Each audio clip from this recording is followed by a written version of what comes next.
How giant statues were made, real casting and carving processes. There is a paradox that sits in plain sight.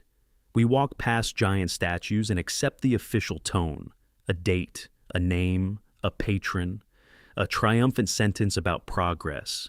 And yet the object itself does not speak that language, because a truly large statue is not only an image, it is a logistics problem made solid, it is weight, it is balance, it is weather, it is time held still.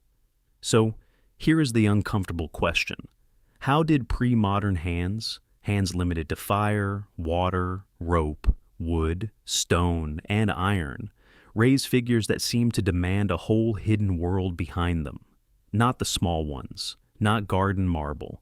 I mean the ones that tower, the ones with deep folds that read like cloth, the ones with faces placed high above the ground, still proportioned, still calm. The ones that stand on pedestals as if the earth itself agreed to hold them. Official history often gives us a simple picture: chisels, scaffolds, years of labor. But then you look closer. You see surfaces that change character. A cheek that is smooth like poured liquid. A beard that has crisp edges like a carved seal. A seam line that appears, then vanishes. A drapery fold that repeats with a discipline that feels taught, not improvised. And then you notice something else: the backstage signs, hidden access panels, strange join lines at the base, peg holes where something was once fixed, areas left rough where the public cannot see, as if speed mattered. Yet the visible parts are finished like devotion. If a statue were only carved, why do some of them carry the quiet hints of assembly? If it were only cast, why do some of them bear the tool language of stone? This is where doubt becomes practical. A craft tradition is not magic. It is a chain of quarries, kilns, furnaces, molds, lifts, and hands, trained to do the same thing again and again without losing proportion. And a chain like that does not appear for one commission. It has to already exist.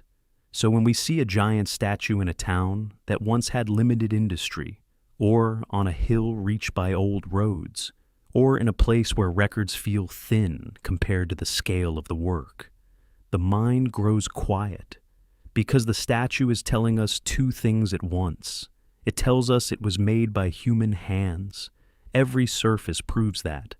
And yet it also tells us those hands belong to a system that could coordinate fire and stone, measure and lift, repeat and refine.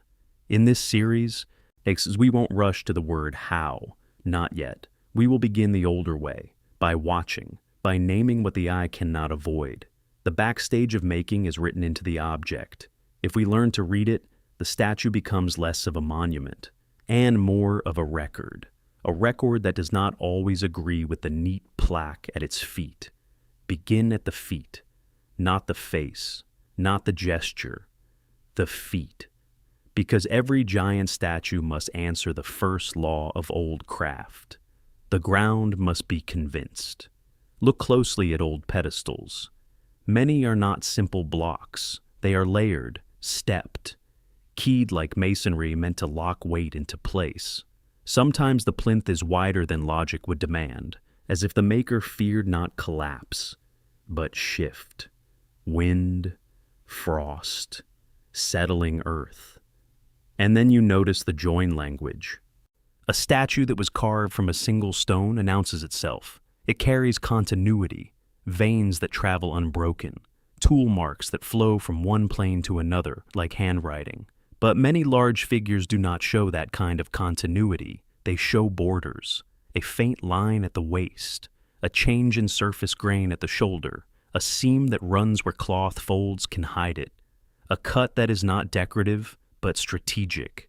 In older workshops, that strategy has a reason, because the larger the figure, the more the maker is forced to think in pieces, not as a shortcut, as a necessity. Stone has limits, not only in quarrying, in hauling, in turning corners, in lifting, in setting without shattering. A block that can be moved by carts and capstans is one kind of promise. A monolith that requires impossible roads is another. So pre-modern builders solved scale the way they solved arches and domes, with joints, with keys, with hidden iron cramps bedded in lead, with dowels, with pockets that accept a tenon of stone like a wooden beam accepts its mate. This is why the base often tells more truth than the face, because the base is where the joining must be honest. Now consider casting, not in the modern mind, not factories, not endless identical parts. Think of casting as old fire knowledge, bell founders, cannon founders, workers who already knew how to raise a mold that could hold a shape in negative, workers who knew how to feed metal without tearing the skin, how to vent breath from a mold so it would not explode, how to cool without cracking. In a town that can cast a bell, the idea of casting a figure is not strange. Only the scale is. Bow and scale changes everything. A small cast can be poured in one breath. A large cast must be poured like a ritual, in stages, with gates and channels, with a plan for where the metal will arrive first and where it will arrive last, with places for the air to flee, with places for the heat to go. When you look at some giant statues, the surface behaves like that kind of birth. Certain areas are smoother, as if they were formed, not scraped. Certain ridges are too consistent, as if they were pressed into shape, not discovered by chisel. But then the tool returns. Because old craft rarely trusted one method alone. A cast surface still needs finishing. Edges must be sharpened, details retaught by hand, seams dressed until they vanish into folds. So the statue becomes a hybrid text, part poured, part cut, part assembled, part disguised. But when the question returns, calmer, heavier, if these methods existed quietly in the background, why do so many official stories describe the making as if it were only men with hammers, alone, against stone? Why does the record so often simplify the chain, when the object itself keeps showing links?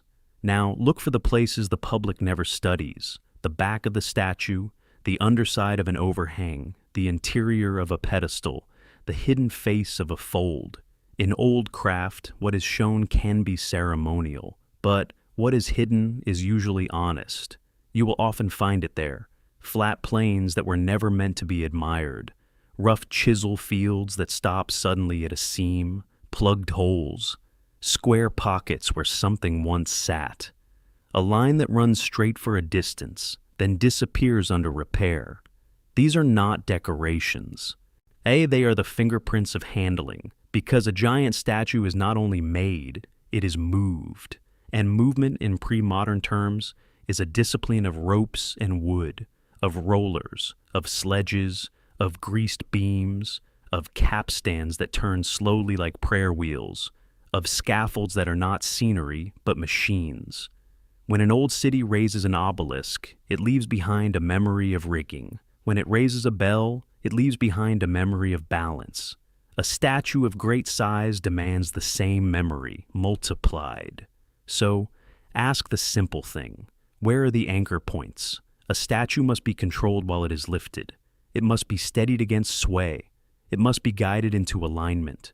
That guidance often requires temporary iron rings, holes, or embedded fittings. Later, those fittings are removed. The holes are plugged. The evidence is softened.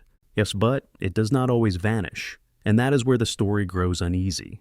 Because the more we look, the more the statue reads like a product of an established system, not a miracle of local enthusiasm.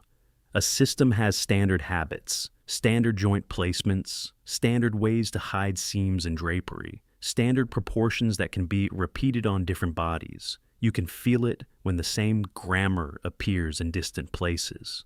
A shoulder-cut line that repeats, a pedestal cavity shaped the same way. A method of finishing that makes the surface catch light in a familiar pattern. This is not proof of anything secret. It is simply the nature of craft. A mason trained in a lineage carries his lineage in his hand. A founder carries it in his mold. A rigger carries it in his knots. And so, When official history speaks as if each giant statue were an isolated triumph, the objects themselves sometimes disagree. They whisper of reuse, of templates, of traveling hands. And then there is the question history avoids because it is too ordinary. Maintenance. A monumental figure must be cleaned.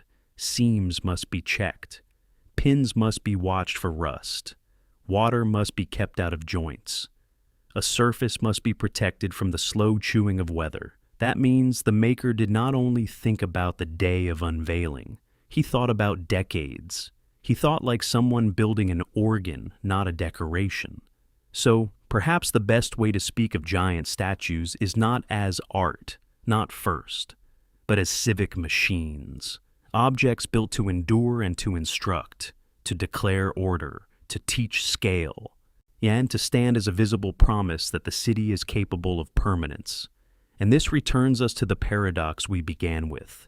Because if pre-modern societies could coordinate quarries, kilns, foundries, scaffolds, rigging, finishing, and long-term care, then the quiet question is not, how did they make one statue?